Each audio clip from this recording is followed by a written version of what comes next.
Guy is going to be talking about Israeli politics in English from an Israeli, a very informed Israeli, by the way. So he's really good. He's really good at all of this. So go subscribe to his channel. It's going to be really good. Oh, thanks. All right.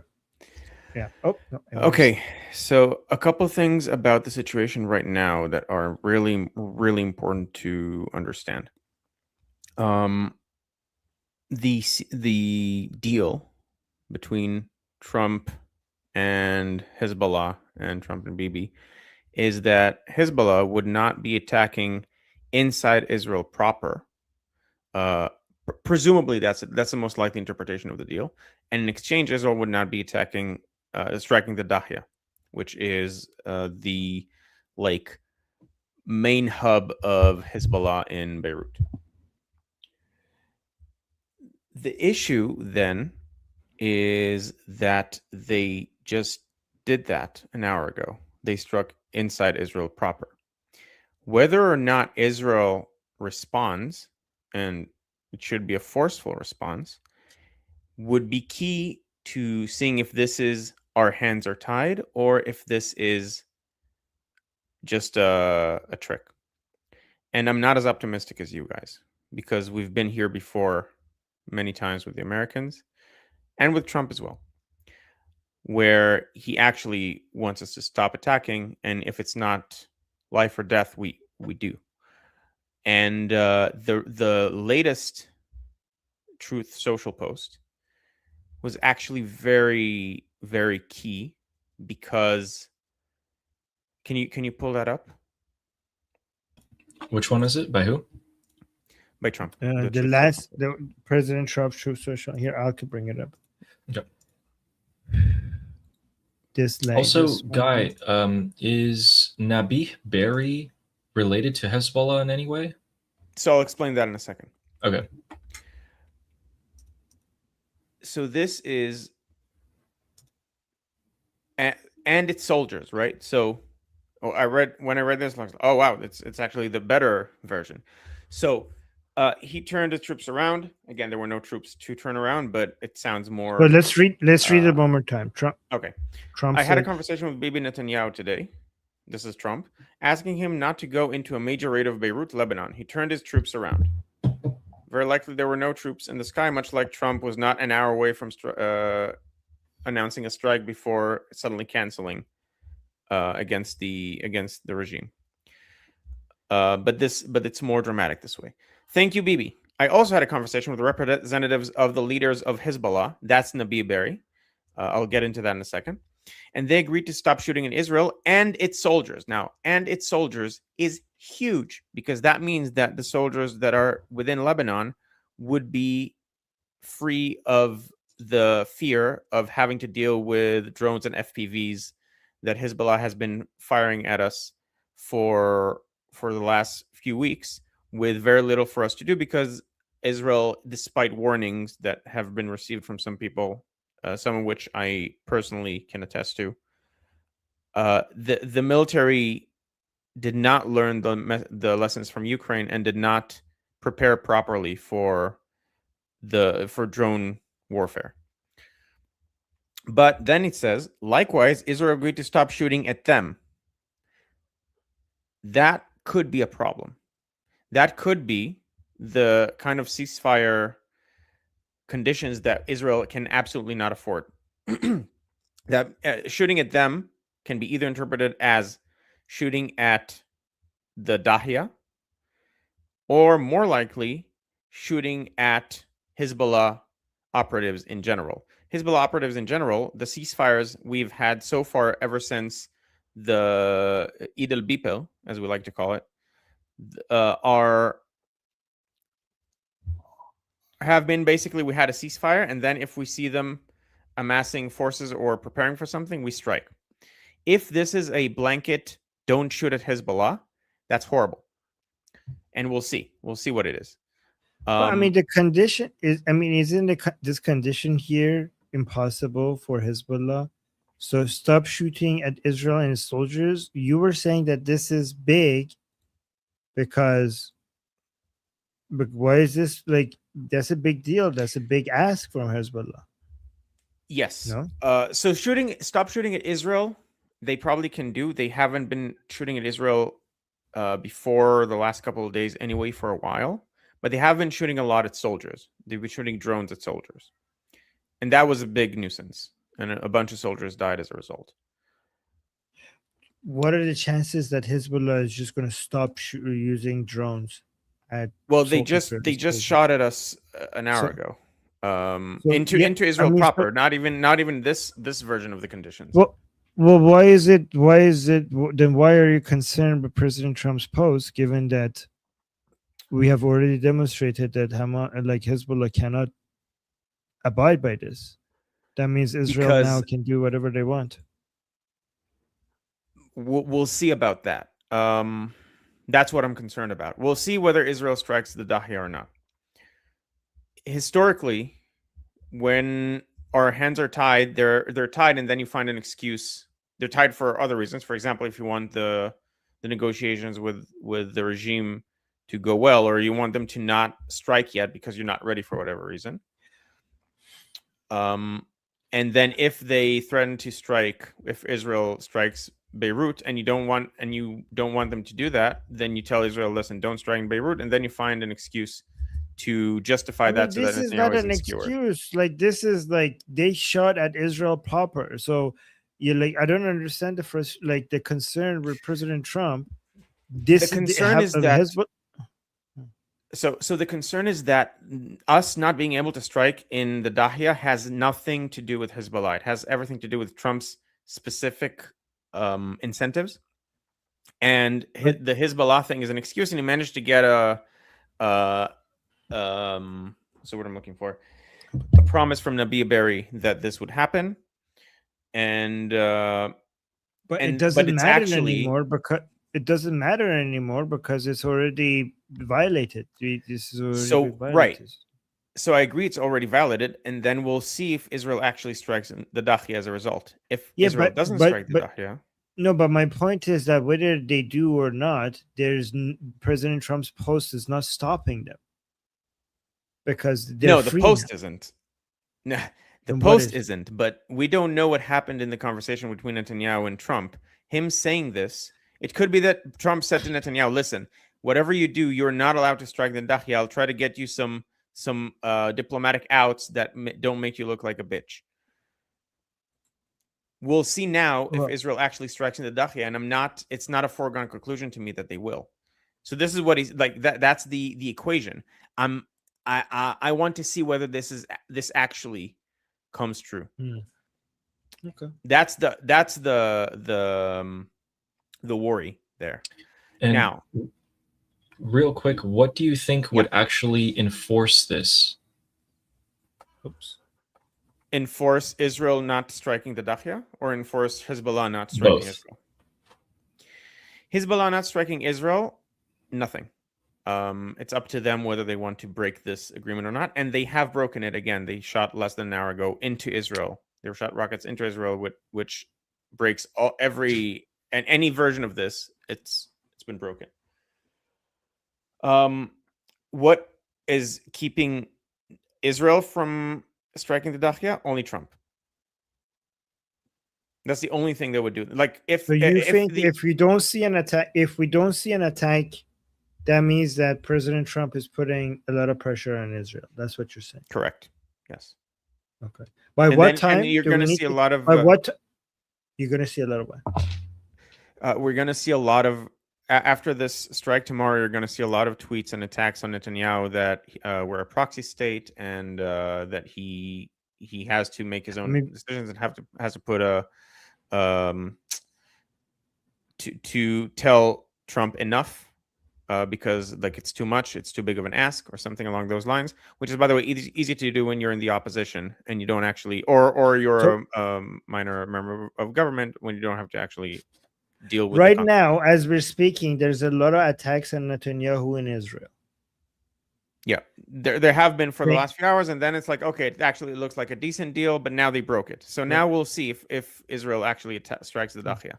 If it doesn't, See- then it's bad. So what? So then see, could we're you- already getting that.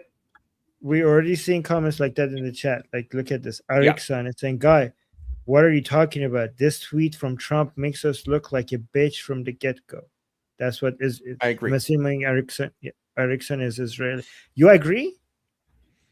Yeah, but based on what it looks like, it's like, listen, I put a leash on my dog, and I sorry he's been biting you. He's not going to do that anymore. I put a muzzle on him.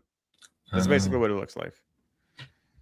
And when Trump says for internal reasons, listen, Netanyahu's going to do whatever I tell him to do, to Israeli ears, that sounds like Netanyahu's going to do whatever I tell him to do. Which, like, there's a flip side to that, which is we're a proxy state. We're just an arm that America uses, and when America doesn't when America doesn't want us to do something, we're just not going to do it. And so if you just apply enough pressure on America in whatever vectors you have, then Israel is going to be a dog that barks, but has a short leash that's tied to a fence. And then could you tell people what the Dahia is and why it's a big deal? Yeah. So right now it's actually not a big deal strategically. It's only a big deal. I mean, it is a big deal strategically, not tactically. It's a big deal in the sense that, okay, so, but we still haven't What gotten is to the Dahia? The Dahia is a neighborhood in Beirut that is like the headquarters of Hezbollah in Lebanon. So when Nasrallah was eliminated, that was in the Dahia. That's where that was. That's where all their planning is supposed to take place. They've actually, over the last few months, have been moving it out of there and into one of the neighboring cities. So right now there isn't much there. There's a bit there, but it's not what it was. The issue is that it's a symbol, much like Israel today has yesterday conquered the Bufo mountain, which has like historical significance for previous wars between Hezbollah and Israel. And so it's one of those things. It's a moral and psychological thing of, listen, we're going to strike at your heart. There's nothing you can do about it. And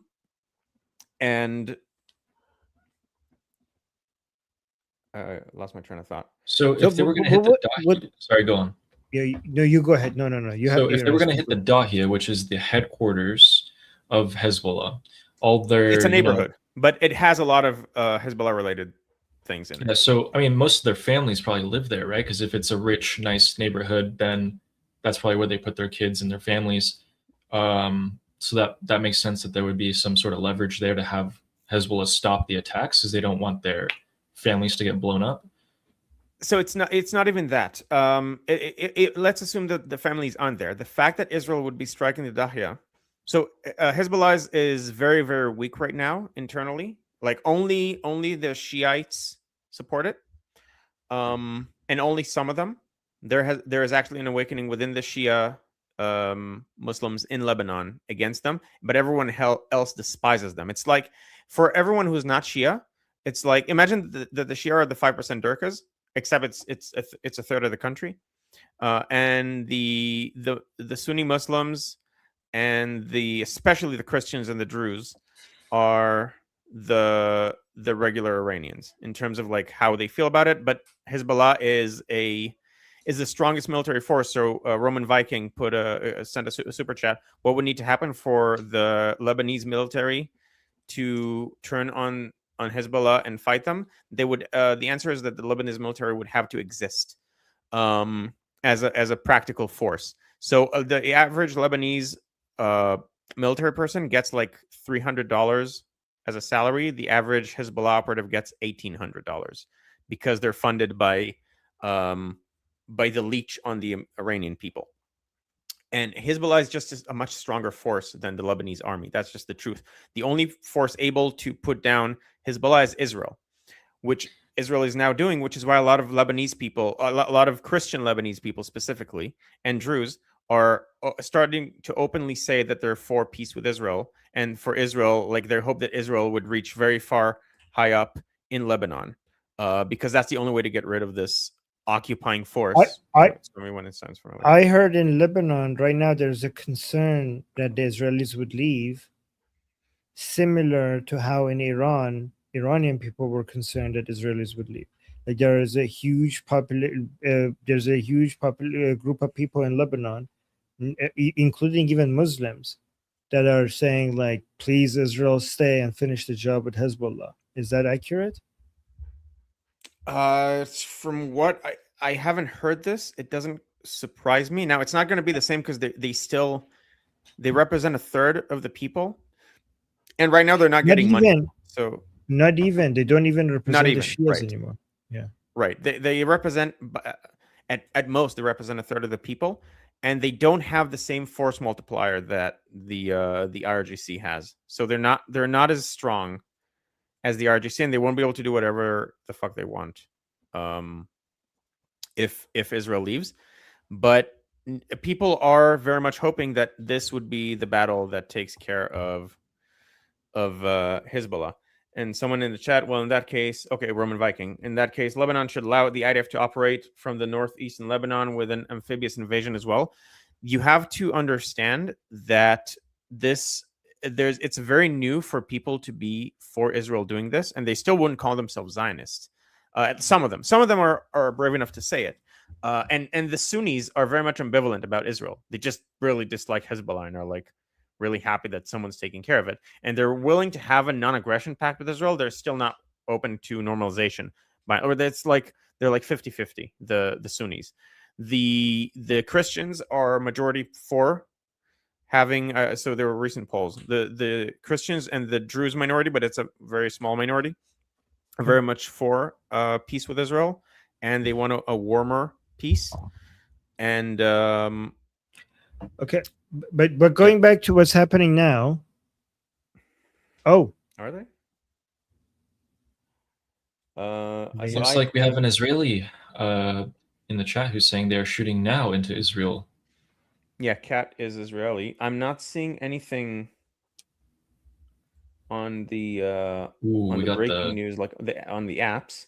The spec but there was something like an hour ago. Let's say it's not right now. There was something an hour ago, and so that's still like here. I have multiple sources report red alert sirens sounds in northern Israel just now. Yeah. Okay. So there you go.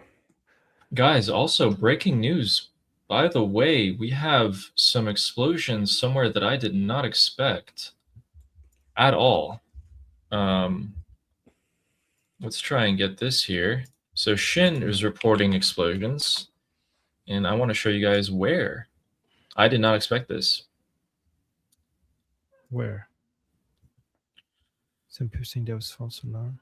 Guys, blasts in Sana'a, Yemen. Oh, Sana'a. Someone took the Bab el-Mandab threat seriously. Wow. Sana'a is the capital of the Houthis. Oh, yes. The capital of the Houthis, you say? Interesting. Also, it's also the source of the greatest evidence against the Quran with the Sana'a manuscripts, but that's another topic. I think it's cool that you could just pick any random place in the Middle East and it'll have thousands of years history of things that are just all related to each other. It's pretty cool.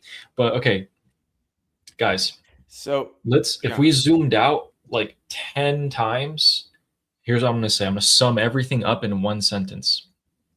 The deception this time must be more elaborate for the strikes to happen.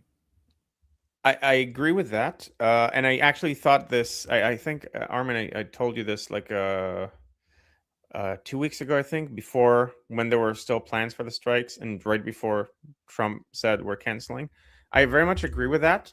But also, at the same time, a cancellation can just be a cancellation. If it looks like a cancellation, it's either a very elaborate plan or it's a cancellation. We can't rule that out. And also, it might also be better because if you strike now, when the Iranian people are not ready yet, you want to use that as the momentum to get them to get the regime scurrying, and then have the Iranian people come out in the chaos. And so if you can delay it by even a couple of months, even though it's horrendous that the Iranian people would have to suffer for this long, it might actually be better to increase the chances of the revolution succeeding with minimal loss of life. I see. By the way, another explosion in Sana'a. And some people are wondering if it's Israel who has changed the direction of their operations from Lebanon to the Houthis. So we'll see. Oh my God, I'm That's getting interesting. some. I don't see why though, because the Houthis have been quiet and it's been to our advantage. Like they've been showcasing their weakness by not participating. Well, the IRGC actually just released an official statement calling the Houthis to close the Bab el-Mandeb. And Armin, what were you going to say? Right, that was Connie, right? Yeah. Yeah. Okay, we're getting some really crazy news from Axios, and I know we can't trust it, but everybody is now talking about it. So I'm not saying I'm not reporting it, but so just guys, warning before people tell me like, oh, it's Axios, we can't trust it. I know, okay, I know. Okay, so don't come at me like it's Axios, we can't trust it. But given that it's blowing up on X, Oh, the phone call? so they're saying Trump to Netanyahu on his phone call today, you're fucking crazy. You would be in prison if it weren't for me. I'm saving your ass. Everyone hates you now. Everybody hates Israel because of this. Man, guys, two skeptical points here. Axios likes to sensationalize everything.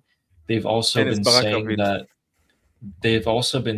that yeah, the last time Netanyahu and Trump spoke, Netanyahu stormed out of the room with his hair on fire and stuff like that. And the positions of the U.S. and Israel have been consistently together this entire time. So yeah, I don't know. Guy, you're moving your microphone around. It makes a lot of noise when you're moving it, when you're touching it. Sorry. It's okay. Just no, it's good. It's okay. Just letting you know. You could just put it the on new the mic table. is on the way, by the way. Oh, okay. So this is going to get picked up by everywhere. I wonder, by the way, if this is could it be a planned like leak by Trump and Netanyahu to make They've the done good this cop before. back? They have done this before. Maybe it is not fake news. Maybe it's real news, but maybe Bibi and Trump are in on it to do the good cop, bad cop that they do. I have a question for you guys. Wait. What is achieved by showing a gap or discord between Netanyahu and Trump? What's the point? Guy, Lowering the you guard took that. of both Hezbollah and the IRGC. So make or Hezbollah and Israel. IRGC think that they're safe because the Israel and the US are infighting. Yeah, I just don't think it's going to work again because they've done this 2 or 3 times already. I mean, you'd be surprised, man. The IRGC It worked. I was surprised it worked the last time. The IRGC met up in person like 5 times before they realized that they were going to get blown up on the 6th. Yeah. So here's my thinking about the call. The really important calls, Trump is not going to make with anyone in the room but maybe like Rubio or like Vance. And I don't see them leaking because then you know who's the leaker. He's not going to have like some random Joe Schmo aide there listening in on the phone call if it's actually an important phone call, unless he wants it out there. And also, I think they know who the leaker is. They're using them. Wyatt's saying something. Thank you for the super chat, Wyatt, who says, what would they know about a private phone call? I always think that. I'm like, how does anyone know what they said in that phone call if it's private?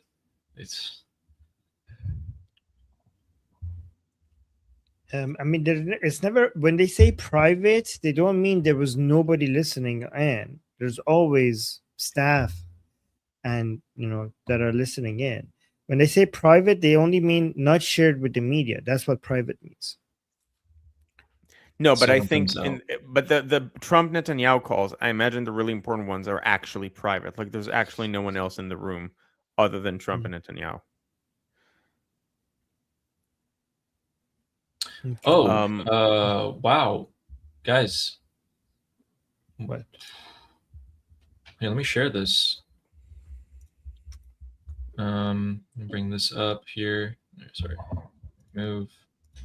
What the heck? Iran International is posting that Trump. It's kind of weird. Okay, guys, look. So, breaking news: Iran International is posting that President Trump says he expects the United States and Iran to reach an agreement within the next week to extend the ceasefire and reopen the Strait of Hormuz. There's nothing new here. He says that all the time. Right? All this extend is the they ceasefire for 60 days and reopen the Strait of Hormuz. No one does anyone think the regime is going to open the Strait of Hormuz here? Yeah, but I mean, no. I mean, yeah, go on, guy. But B, all this is they saw a quote that he said to ABC News. I think we'll have an agreement over the next week, and turn it into a breaking news headline. But there's nothing here. He's been saying we're hours away from an agreement for a while now. He says that every Tuesday. And guys, tomorrow I'm going to say the same thing. I'm going to find another news agency that says the same thing, and I will call it breaking news. And I will continue to do so every single day. No, but I mean, first of all, please, everyone keep it in mind. It says an agreement, okay, not a deal. Agreement over the MOU. An MOU to extend the ceasefire. I mean, even if that happens, and extend the ceasefire to open the Strait of Hormuz, while in the meantime you keep the blockade. I mean, even if that happens, I see no issue with that. One. Second, President Trump has been saying like, oh yeah, these people are so reasonable. They're going to do this, do that. And then coming out next week and saying like, yeah, they say they're going to do that. And then they don't do it. Right. So we have been here many, many times, many times. Oh my God. Yeah. Cat lady. Cat Miowski. All right. So our resident Israeli in the chat is saying that there is an alarm for incoming missiles all over the north of Israel. Shit. And guys, Israelis. In addition to that, there is now a third explosion in Sana'a, Yemen. Cool. So, guys, Israelis, please stay safe. Oh my God, look at this. So, Iranians in the chat. Iranians are saying, stay safe, Israelis. Look at this. Iranians, stay safe, friends. Guys, look at the unity between across countries. Look at this. Iranians, Am Israel Chai. You guys are amazing. Iranians, you guys are amazing. I love you guys. So do you think there's someone reposting constantly that the U.S. and Israeli army are uniting as one? There's a bill of U.S. military and Israeli military uniting as one. I'm sure that's absolutely accurate to what the bill is. And they say, my opinion, it doesn't look good for the people trying to say Israel doesn't have influences in U.S. politics, as if Israel would want to get to be part of the U.S. military. Israel wants freedom of action. You can absolutely not do that if you're part of the U.S. military. And also, there's absolutely no way that anyone has ever suggested a bill that even remotely says anything like this. You are so wrong on the facts. I don't know what the actual facts are. I assume it's about the MOU for America to stop giving money to Israel after 2028 and start transitioning into a joint development agreement. But that's very different than what you're saying. Armin, how do you think the regime is going to take this, that there's this fragile ceasefire, do you think it's going to get to their head and they're going to get all confident, or? So the regime is going to say, this is the regime is going to say, that Israel is out of control. Israel played the United States into a war that thought it could win. This was Israel's war. It wasn't the United States war. Basically, here's interesting, guys. The Islamic Republic these days sounds exactly like Nick Fuentes, Tucker Carlson, Anna Kasparian, and Cenk Uygur. So they're going to say that Israel conned United States into entering a war that they couldn't have won. That it wasn't United States war, it was Israel's war, and Trump cannot get out of it right now. And Trump is trying to find a way to end the war with the Islamic Republic, and Israel is sabotaging it every step of the way. So they're going to see this event in Lebanon as Trump trying to give the Trump trying to bend the knee to the Islamic Republic, give the Islamic Republic what they want, including not attacking Hezbollah, which is a recognition that United States has been defeated by the Islamic Republic. If they're desperately trying to give that to the Islamic Republic, right? But Israel is not letting United States do that by attacking Hezbollah, which shows again one more time that Israel controls the United States, which is interesting because right now, like the complaint is like apparently United States is controlling Israel, but they also it's so interesting because you have two very extreme positions right now. The people who say like Israel doesn't get to do anything, United States is controlling us, but then we have all of these Jew haters that are saying United States doesn't get to do anything. Israel is controlling the United States. United States is trying to get out of this war. Israel is not letting United States. So, so who's controlling who?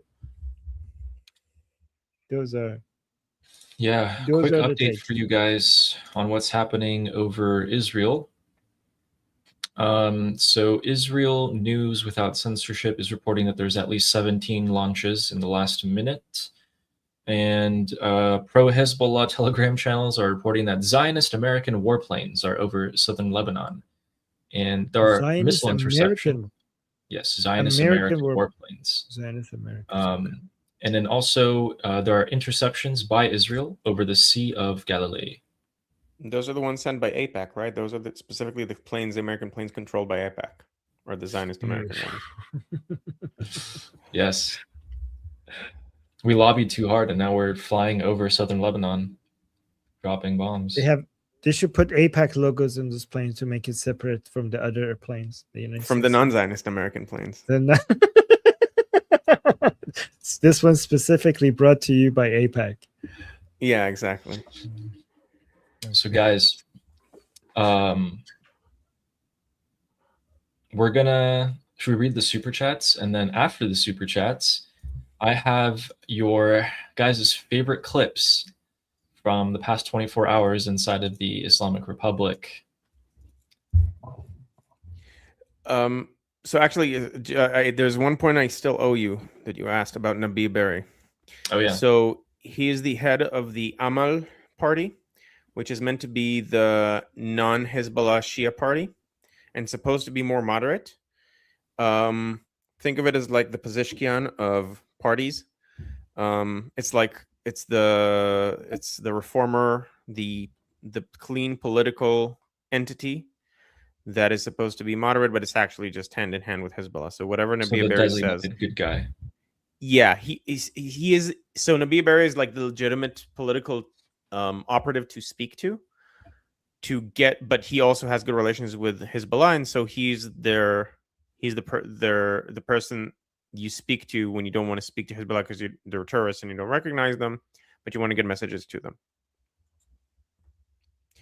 Okay, that's interesting because Ali Buff, who is the Speaker of Parliament for the IRGC, just spoke to Nabi, who you just talked about, who's the Speaker of Parliament for Lebanon, basically Hezbollah, and he said we agreed, and we might have the ceasefire, but also if it's broken, we're gonna come down with the wrath of God. And Interesting. Wait, show that to us. And also, Let then me after find that, it. let's go to the super chat. All right. Is Marco Rubio in Israel right now? Not that I know of. Okay. It hasn't been publicized if he is. All right, guys. So here we have Mr. Ghalibaf, who says, in my conversation with my brother, President Nabih Berri, I affirmed that if the Israeli aggression against Lebanon continues, we will not only halt the path of negotiations, but we will be also in direct confrontation with the enemy. Long live the resistance! Long live the defense of the land! And long live the brotherhood between the Lebanese and Iranian peoples. Okay. Is it just giving Israel so much leverage now by them doing that? Over if so, basically, you're giving Israel the option of making sure there's no deal by doing that. Yes, but If also Israel keeps attacking, we're not gonna negotiate anymore. Okay, so you basically gave the complete control of whether or not there will be a deal to Israel. Thank you, I appreciate that. But Guy, you wanted to say, but also what? but also, I mean, the reason he's saying this is because he thinks he has reason to believe that Trump really does not want that to happen. And so he thinks he can apply pressure to Trump to apply pressure to Netanyahu by doing this. These guys are And geniuses. we'll see if he's right. We'll see based on what actually happens if he's right. I mean, even if the people who are saying there's an actual serious fight between Netanyahu and Trump, even if we believe that, like, would Trump be as unreasonable and say like, oh yeah, they continue to attack them, but I demand that you still stop? Like, is there any world that you could imagine that happening? That Trump says like, yeah, they continue to attack you, but you hold back. So no, you don't. It really depends. You're definitely allowed to strike them back, and there's a lot of leeway in what you can do already right now based on the existing understandings, I guess you can call it. But the issue is, will we strike in the Dahia? Now we can do a lot of damage without striking in the Dahia. So what is, if that's the case, then is that even a limitation by Trump? If they like based on the statements that you've seen from President Trump, isn't Israeli open to just hit them everywhere else right now? Yes. Okay. So what's the issue then? The issue is that we said we were going to strike the Dahia because he struck inside Israel. That's the threat we made, and we're going to come good with that threat. That's your biggest fear, that we'll strike the Dahia, and since you broke the understandings under the ceasefire, we're going to do that. And then if we're not doing that, then they feel like they have the upper hand, and then they feel like, well, okay, they're being held back. Maybe that threat was an escalation, so that when you need to give something, would be just that one threat that you just made half an hour ago, so you could continue to do everything else. So imagine if I am like in your underground and I'm kicking your rib, breaking your ribs, breaking your leg, breaking every bone in your body, and I see somebody coming over to try to convince me to hold back. I'm like, oh, okay, this guy is going to pressure me to hold back as soon as he gets here. So I'm going to be like, while I'm kicking your ribs in and you're breaking your legs, I'm going to be like, I'm going to kick your teeth in as well. Right. So that when that guy arrives, I will like, oh, like, let's hold back a little bit. I'm like, okay. That threat that I just made half a second ago, I'm not going to do that. I'm just going to continue doing what I was just doing in breaking your ribs and breaking your legs and all the other bones in your body. That threat that I just made just 5 seconds ago, that's not happening anymore. So maybe that's just like as an escalation, so that you could go backtrack that, making it seem like you just, you're holding back. What's preventing them from striking inside Israel again? Well, I mean, that was a symbolic threat anyways. If they're doing that, I'm going to fuck you up everywhere else. So who cares that I'm not attacking you in just that one area? I have so much to That's- break here. That's what we're doing anyway. Yeah. So you're going maximum. That's what damage we've on been doing. That's what we've been doing before they attacked inside Israel. What we haven't been doing is striking inside the Dahya because of the understandings that we had. But If you they said, strike like, inside is that Israel, even important? Isn't that symbolic, anyways? Like, are they really there? Like, are they just like? it's completely symbolic, but it's So important who gives a shit? symbolism. Okay, you lose some symbolism. You're still devastating them. It's not a huge loss. You're just losing It a is symbolic to hit that is not deterrence. going to do that much. If we're not perceived to be the crazy kid on the block who you never know what they're gonna do, if Don't worry about so that. before People already think that. People already think that. There's no undoing that. I'm not sure, especially not. I mean, we're gonna have elections soon. We'll see what the next government is. Which, by the way, plug. The next few months are going to be really interesting for Israeli politics. We're going to have an election. Yeah, There's a lot of. When are you starting your channel? When are we starting again? Like, can you, like, we need. Yeah. need You wanted to do build up for the first live stream. I think next Monday could work as far as I'm concerned. Okay, let's do it. Okay, so next Monday I'll Sorry, be. Yep.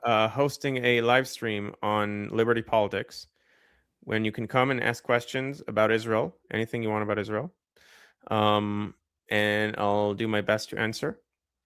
You got some, a taste of what I say and think and do today on the stream. And if you want more, subscribe to my channel, and I'll also be uploading videos. I'm gonna be moving soon, and I'll probably start uploading Liberty Politics content. So I'm gonna be doing the live streams and uploading stuff from the live streams, but my own content I'll probably start doing properly after I move and like all the equipment arrives. Awesome. By the way, we're hijacking Ali's. Ali had a plan. So Ali, sorry, are you okay with like go ahead? Like, you're muted, by the way. You're muted. Oh yeah, no, not at all. I don't mind at all. Okay. Let us know. By the way, Ali, you're the boss of this segment, so you let us know. You direct us in every direction. I don't really see it that way though. I think it's like it's all of us. Okay. Okay. Well, then in that case, let me remind you. It's almost 2 a.m. Okay. By the way, Guy, I was thinking that we could do like a discussion on Israel and some of the segments that I do review, like Piers Morgan and Nicholas Fuentes. We could I could some days not do that and just do some Israel discussion as well. Yeah, that can. We'll see based on what's in the news and stuff. The things that would be interesting that can work. Okay, sounds good. All right, you go sleep then. All right. If you awesome. All right. Good night, guys. All right. It's been fun. Thank you. That's thanks for really coming. good. That was really helpful. Thank you for that. Whenever we have Great. Israeli questions, we'll come to you. Awesome. Okay. All right. See you guys soon. All right. See ya. Our Jewish overlord, we have to call him. Yes.